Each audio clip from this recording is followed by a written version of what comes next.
कंधमाल जिला कनुआ गाँ ब्लॉक अंतर्गत साइनपड़ा पंचायत गानीपड़ा साहिर जनसाधारण प्राय 20 परिवार ऊर्ध्व हेब गोटे नलकूप को भरोसा करी कष्ट जंत्रणा जीवन काटुछन्ते।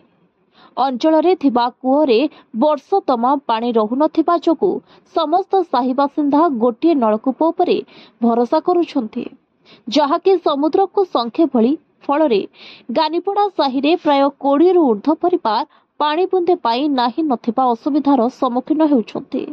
वर्ष वर्ष धरी साहि लागि रहिथिबा पानीय जल समस्या को नहीं बारंबार पंचायत कार्यालय ठारू ब्लॉक प्रशासन पर्यंत दाबी करथिले मध्य आज जाए समाधान होई पारु नथिबा कहिसन्ते ग्रामवासी। तेणु साहि ए नूतन नलकूप किंबा सोलार पंप प्रकल्प निर्माण करने समेत विशुद्ध पानीय जल जोगाइबा निमंते राजंती साहू, राईमती प्रधान, लकीना साहू, लक्ष्मी प्रधान, रीता साहू, जस्ना साहू, सुकुला साहू, रमेश प्रधान, जानू साहू आदि दाबी करिसन्ते। Kandhamal Kuna Digal report, Voice of Odisha live.